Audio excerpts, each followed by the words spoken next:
कक्षा 12 विषय नागरिक शास्त्र, भाग 2, अध्याय 3, और इसका नाम है नियोजित विकास की राजनीति, जिसमें नियोजित विकास की राजनीति में इसका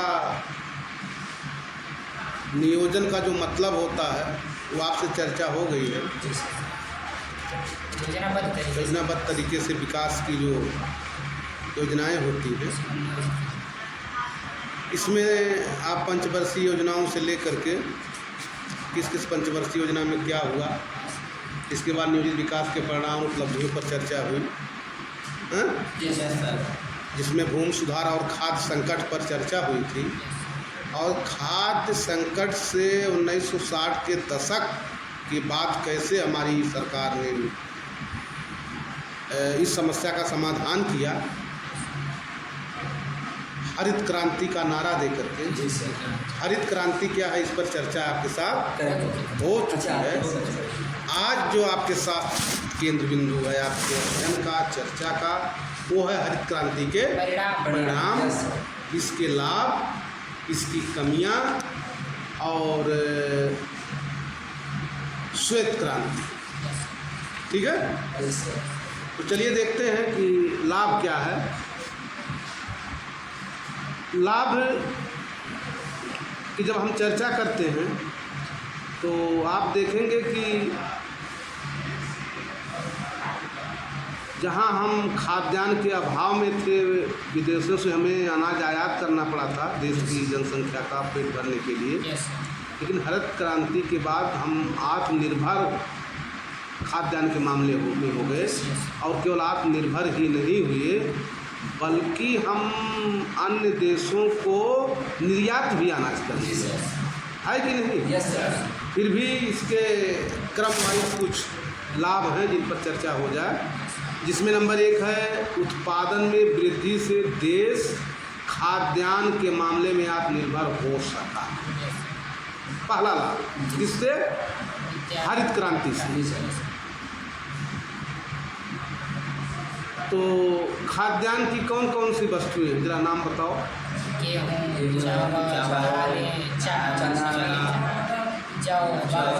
हाँ, जिनको भी हम अपने खाने में सम्मिलित करते हैं, सभी खाद्यान्न वस्तुएं हैं। गेहूँ, चावल, आलू से लेकर के सब आ जाता है।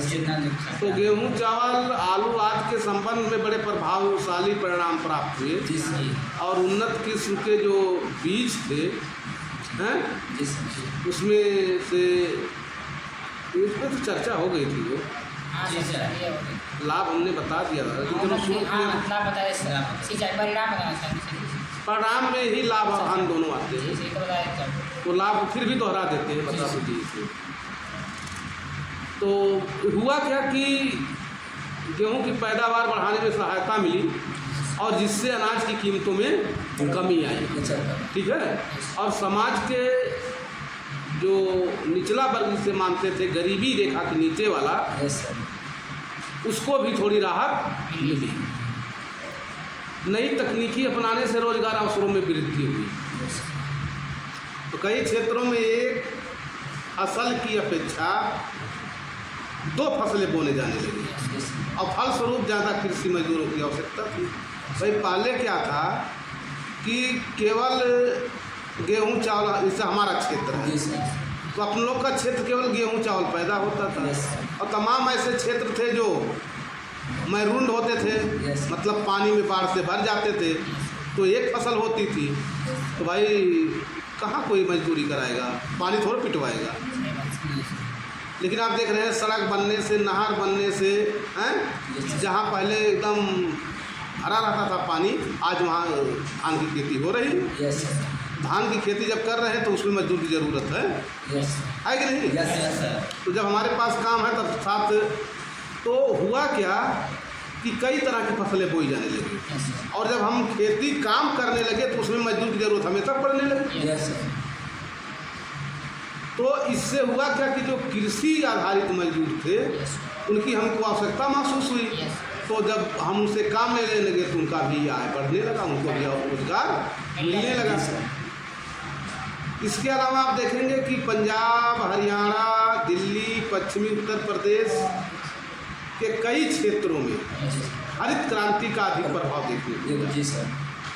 कारण आप देखिए कि लखनऊ से पश्चिम आपका चाहे वो सहारनपुर हो, खीरी लखीमपुर हो, मेरठ हो, है कि नहीं, मुरादाबाद हो, तो जितने रामपुर बरेली हो, इस क्षेत्र में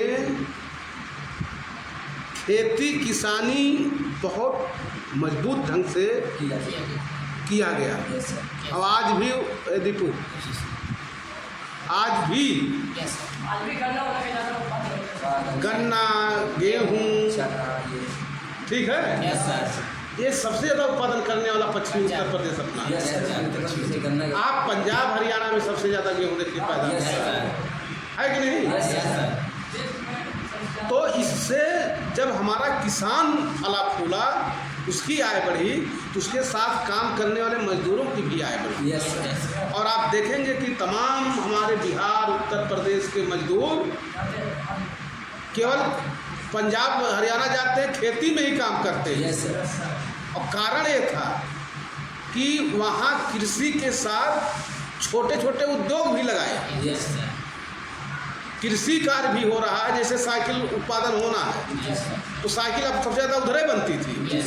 तो साइकिल के छोटे छोटे जो पार्ट हैं अलग अलग रूप में कंपनी लोगों को बांट देती थी कि आप जैसे कोई तीली बनाएगा, कोई हब बनाएगा, कोई बैरिंग बनाएगा, है, और उससे सबसे इकट्ठा करके अपना असेंबली कर देती थी, उसको तैयार कर देती थी कंपनी अपना मोहर लगा करके। तो कृषि के साथ साथ लघु उद्योग भी चला वहाँ। इसी नाते अपने यहाँ के मजदूर वहाँ भाग के गए, और यहाँ अपने उत्तर प्रदेश और बिहार में खास करके मजदूरों से बेगारी कराई जाती थी। मतलब काम भी लिया जाता था, उसके बदले दीपू मजदूरी नहीं देते थे, और यहाँ तक कि मजदूरी मांगने पर मारते भी थे। उनके साथ जाति जुल्म भी होता था। कभी कभी आप सुने होंगे कि मजदूर गया मांगने अपनी मजदूरी, तो उसका हाथ ही काट दिया। तो इस नाते लोग भाग करके कहाँ चले गए, जहाँ मजदूरी करते थे।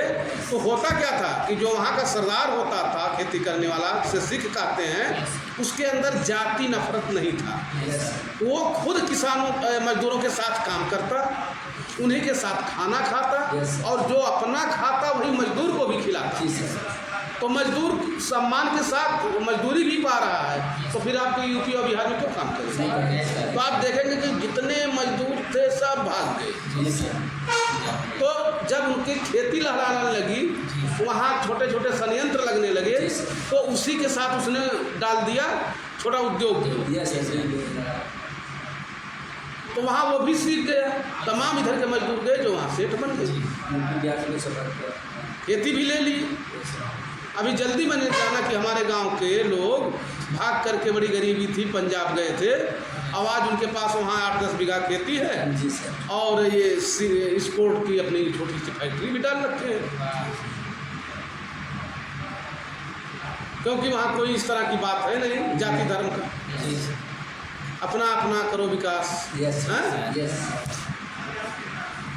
तो इसी नाते पंजाब, हरियाणा और पश्चिमी उत्तर प्रदेश और दिल्ली के आसपास किसानों का बहुत विकास हुआ। तो जब कृषि का विकास हुआ, तब किसानों का विकास हुआ। और कृषि का विकास का मतलब फसलें हमारी खूब हुई, तो हम अनाज के मामले में आत्मनिर्भर बने। अब आत्मनिर्भर ही नहीं, बल्कि हम दूसरे देशों को बेच भी रहे हैं। तो ये लाभ है कि नहीं है। इसके अलावा हमारे पास पहले पारंपरिक खेती के यंत्र थे, बैल, जुगाठा, और वही जो हल, जो दो बैलों को बीच में नाद दिया जाता था, उसको जुगाठा कहा जाता है। जिस पर बैलों को नाद दिया जाता है, और बीच में हल का जो बड़ा वाला भाग होता है, उसमें रख करके तब पीछे लाया जाता है, बैल के पीछे, तब तो जोता जाता था। तुम लोग देखे नहीं हो। हाँ, एक आदमी नहीं, वही किसका खेती है, जो मजदूर है, हम भी जोते हैं। छोटे थे तो हम भी जोते हैं। हमारे यहाँ भी 4 बैल चलते थे एक साथ। तो हम लोग जब जैसे दाना वाना लेके खेत में जाते थे, मान लीजिए पिताजी हैं खेती कर रहे हैं, 2 एक मजदूर लिए हुए हैं, तो दाना खेत में ही जाता था यस सर, खाना का 7-8 बजे तक, क्योंकि सुबह खेत में लोग चले जाते थे। तो जब दाना कर रहे हैं तो हम लोग तो देखो डांटते, देखो लोहे का फर होता था जो जोतता था, जी सर, जी। जरा सा लापरवाही में बैल के पैर में घुस जाता यस था। सर। संभाल के देखो, संभाल के बताते भी रहते थे, दाना करते भी रहते थे। तो बाद में जब हरित क्रांति हुआ तो यंत्रों का भी विकास किया गया, जी सर। ट्रैक्टर आए, यस सर, उसके साथ खेत जोतने वाला जो हार्वेस्टर आया, जी। फसल काटने वाली मशीनें आई, यस सर। तमाम तरह के अच्छे अच्छे बीज आए हैं। यस सर, और जो खेत हमारे ऊबड़ खाबड़ थे, बराबर। ऊंच नीच थे, उसको भी बराबर किया जी गया। सर। तो इस तरह से बड़ी मात्रा में मशीनें आई खेती कार्य के जी लिए, सर, जी सर। और इसका प्रभाव हुआ कि हरित क्रांति के रूप में हमारा फसल लहराने लगा, ये हरित क्रांति के लाभ हैं। Yes sir. इन सब लाभ के बाद भी कुछ लोगों ने कमियां गिनाई, क्योंकि हमारे यहाँ हर चीज़ में कुछ ना कुछ कमी निकाला ही जाता यस है। सर। तो कमियां क्या गिनाई लोगों ने? पहला कि इसके परिणामस्वरूप क्षेत्रीय असमानताएं बढ़ी। क्षेत्रीय समानता।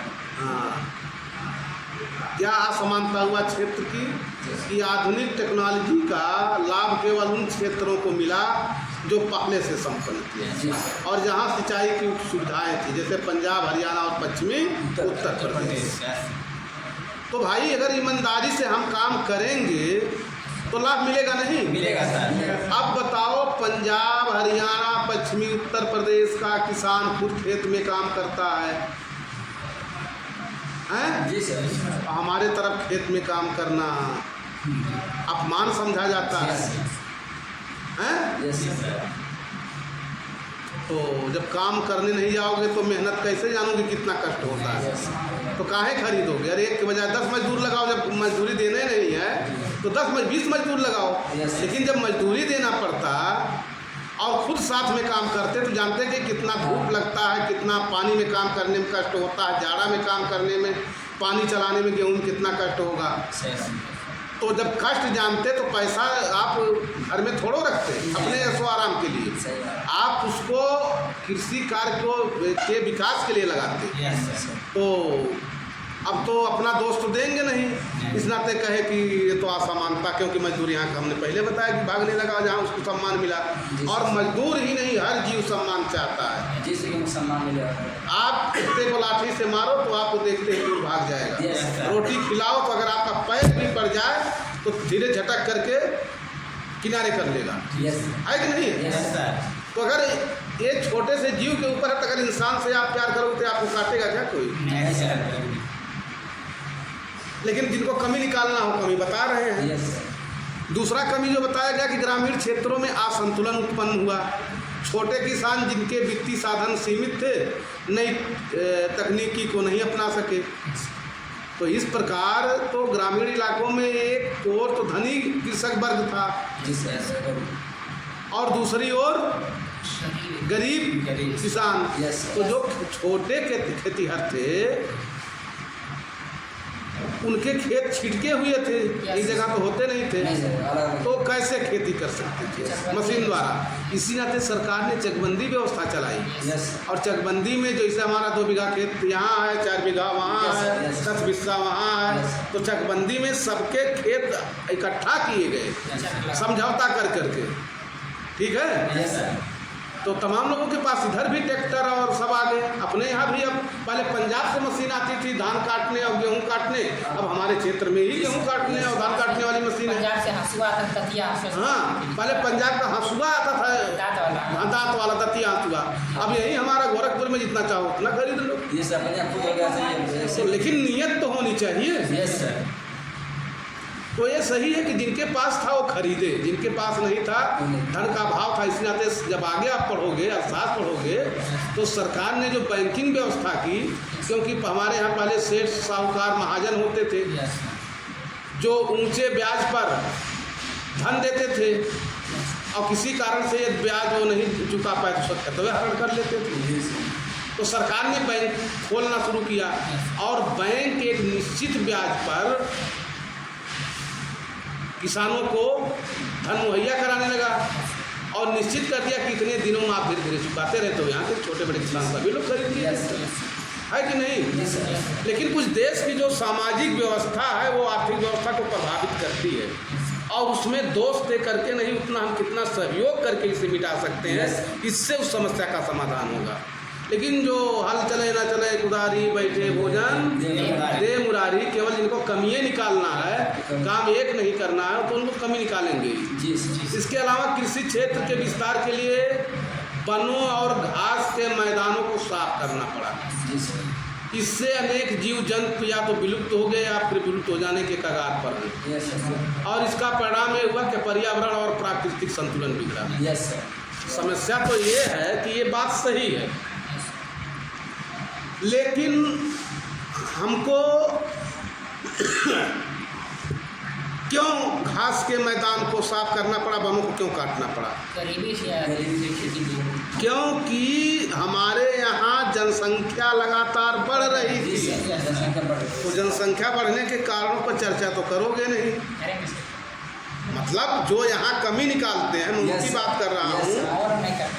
हमारे यहाँ सामाजिक मान्यता है, भगवान जो वैदिक धर्म है उसके अनुसार, यस सर, कि जब तक बेटा होगा नहीं तब तक मोक्ष की प्राप्ति ये नहीं होगी, और एक बेटा पाने के लिए 8 लड़की पैदा कर लोगी। हमें संतान चाहिए कि बेटी या बेटा चाहिए? तो एक संतान चाहे लड़की हो चाहे लड़का हो। यस सर, कोई भी बात नहीं। जिसके संतान किसी कारण से नहीं हुए, चलो ठीक है, नहीं हुए, खुश हैं, लेकिन धार्मिक रूप से ही माना जाता है, कहा दिया जाता है कि उसका मुंह देखना पाप है। जी सर, पहले से कोई बात है कि नहीं? नहीं। यस सर, तो जो सामाजिक व्यवस्था धर्म के माध्यम से पाखंड अंधविश्वास लोगों के मन में डाला गया है जनसंख्या बढ़ाने के लिए, इस पर कंट्रोल करो। जनसंख्या ना बढ़ेगी, ना बढ़ती जनसंख्या के लिए हमें जंगल और घास साफ करना पड़ेगा, जी सर, है कि नहीं? जी सर, तमाम धार्मिक कर्मकांड हैं, लकड़ी लाओ। अब लकड़ी, आम का पेड़ अगर लाओ तोड़ के, जलाने के लिए लकड़ी लाओ, तो कहाँ मिलेगा? धीरे धीरे धीरे धीरे नहीं। बढ़ती जनसंख्या के लिए खाना बनाने की लकड़ी चाहिए, तो जंगल नहीं साफ होंगे क्या? कल कारखाने फैक्ट्री लगाने के लिए जंगल आप साफ करोगे क्यों? क्योंकि सबसे बड़ी समस्या हमारी जो है वो बढ़ती हुई जनसंख्या है। यस सर, और बढ़ती हुई जनसंख्या को रोकने के लिए जब तक हम उपाय नहीं करेंगे तब तक हम इससे छुटकारा नहीं पा सकते हैं। केवल कमी गिनाने से कि हरित क्रांति से नुकसान हुआ, हरित क्रांति से नहीं नुकसान हुआ। नहीं। हरित क्रांति में कोई कमी नहीं थी, यस सर, कमी थी हमारी सोच में। जी सर, अगर हम दो हमारे एक यस सर, का नारा सख्ती से लागू कर दिया जाए बिना किसी जाति धर्म के, तो निश्चित रूप से जनसंख्या वृद्धि पे रोक लग जाएगी और जंगल हमारे सुरक्षित रहेंगे, पर्यावरण का संतुलन भी नहीं बिगड़ेगा। और ये काम बड़े आसानी से जो धार्मिक लोग हैं वही करेंगे तबे रुकेगा। जी सर, आप अभी इतना पटाखा फोड़ा जाता है दिवाली को, अगर हम आप रोकना चाहें कि यार इतनी आवाज़ हो रही, कोई बीमार है तो लड़ाई झगड़ा कर लेंगे, बंद नहीं करेंगे। लेकिन धार्मिक गुरु लोग अगर कह दें कि अगर आज पटाखा फूटा देश में तो बहुत बड़ी विपत्ति लोगों पर आ जाएगी, तुरंत मान जाते हैं, तुरंत लोग एक भी पटाखा नहीं छोड़ेंगे, तुरंत धरा देंगे। है कि नहीं? जी सर, तो इसमें सरकार को धार्मिक लोगों को आगे ला करके जनसंख्या नियंत्रण पर भी रोक लगानी चाहिए। जी सर, और जिस दिन जनसंख्या हमारी कम होने लगेगी अपने आप सारी समस्या का हल हो जाएगा। क्योंकि बढ़ती जनसंख्या का पेट भरने के लिए ही हमें अनाज उत्पादन के लिए तमाम तकनीक अपनाना पड़ता है, यस सर, है कि नहीं? यस सर, तो जो कमी थी वो भी बता दिया। कमी जो है उस कमी में हम कैसे दूर करेंगे सकारात्मक सोच के साथ, इस पर भी आपके साथ अध्ययन हो गया। इसके बाद हमने आपसे चर्चा किया था कि आज हम आपको और पढ़ाएंगे श्वेत क्रांति, हरित क्रांति के बारे में। ये जानना जरूरी है कि श्वेत क्रांति क्या है, हरित क्रांति क्या है, और ये जरूर आपके इंटर में आता है। हरित क्रांति कब शुरू हुआ? मेरे 1968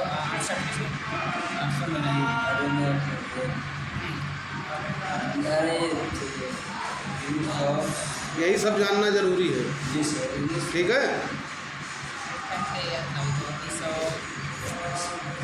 क्या कहता है जब तक ये सब आप नहीं जानोगे, इसका मतलब आप पढ़ नहीं रहे हो। क्यों पढ़ रहे हैं बताइए? हमारे ख्याल से पढ़ नहीं रहे हो बेटा आप लोग। 60 में तो हमने बताया था आपसे कि कृषि की दशा में गिरावट आई थी, और 67 में हमने बताया था कि बिहार में मृत्यु दर पिछले वर्ष की तुलना में 34% बढ़ गया था। क्यों? क्योंकि खाद्यान्न का अभाव था, तो कीमत भी बहुत बढ़ गई थी। तो इसी नाते बिहार में खाद्यान्न की उपलब्धता में भी गिरावट दर्ज की गई थी, और गरीब पर भी सबसे ज़्यादा इसकी मार पड़ी थी। ठीक है, आप पढ़ो, आज हम बताएंगे नहीं कुछ आपको, आप पढ़ो तब हम कुछ बताएंगे। हम खाली बोल दे रहे हैं, इस नाते आप नहीं पढ़ रहे हो। नहीं सर, बड़े सर्विस क्या नहीं रखी है। हमने 67 की बात किया था। 68 तो बताया सर क्या? हाँ तो ठीक है, लेकिन आप केवल बता रहे हो ना, और बोल रहे हैं लोग। तो चलिए श्वेत क्रांति करके ख़त्म कर देते हैं कि 1960 के दशक में भारत में बड़ी मात्रा में दूध पाउडर मंगाया गया बाहर से, लेकिन 1970 के दशक में दूध उत्पादन के क्षेत्र में अग्रणी देश बन गया। क्यों? क्योंकि 1960 के आसपास ऑपरेशन फ्लड, श्वेत क्रांति जान जाओ, ऑपरेशन फ्लड के नाम से एक छोटा सा कार्यक्रम आरंभ हुआ, जिसने धीरे धीरे बड़ी क्रांति का रूप धारण किया। और यह कार्यक्रम गुजरात के छोटे से कस्बे आनंद से आरंभ हुआ, जिसका श्रेय वर्गीज कुरियन को जाता है। आपका आएगा ऑपरेशन फ्लड के जनक कौन? वर्गीज कुरियन। वर्गीज कुरियन के नेतृत्व में गुजरात सहकारी दुग्ध परिसंघ अपने किस्म का एक अनोखा उपक्रम बना। आज लाखों दूध उत्पादक इस उपक्रम में जुड़े हुए हैं। अमूल सब आप जानते हैं ना, अमूल जो दूध है उसका अर्थ होता है अमूल, मैंने जिसका कोई मूल्य ना लगाया जा सके। तो भारत का शायद ही कोई ऐसा परिवार हो जो अमूल मक्खन और अमूल दूध के नाम से परिचित ना रहे। तो श्वेत क्रांति को ऑपरेशन फ्लड के नाम से भी जाना जाता था। कहीं ऑपरेशन फ्लड और श्वेत क्रांति या दूध क्रांति आ जाएगी तो ऐसा मत समझना कि अलग अलग है। ठीक है, बात कर लेंगे, अभी घंटी लग चुकी है। और एक और जी के आपका है कि मिल्क मैन ऑफ इंडिया किसे कहा जाता है, तो वो भी उन्हीं का नाम आएगा, वर्गीज कुरियन का नाम ही आएगा। ठीक है, इन्हीं को कहा जाता है। और उन्होंने आर्थिक लोकतंत्र का एक ऐसा ताना बना तैयार किया जिससे दुग्ध उत्पादकों और इस व्यवसाय में जुड़े किसानों को बड़ा लाभ हुआ। ऑपरेशन फ्लड द्वारा सारे देश में लगभग 1 लाख सहकारी दुग्ध परिसंघ अस्तित्व में आए, जिन्होंने न केवल दुग्ध उत्पादकों का ही भला किया बल्कि उपभोक्ताओं को भी लाभ पहुंचाया। ठीक है, तो ये है आपकी श्वेत क्रांति, हरित क्रांति, ये यहीं पर समाप्त हो गया। ठीक है, अब कल आपके साथ इसी में से थोड़ा बहुत कुछ बचा हुआ है, उसी पर चर्चा हो जाएगी। ठीक।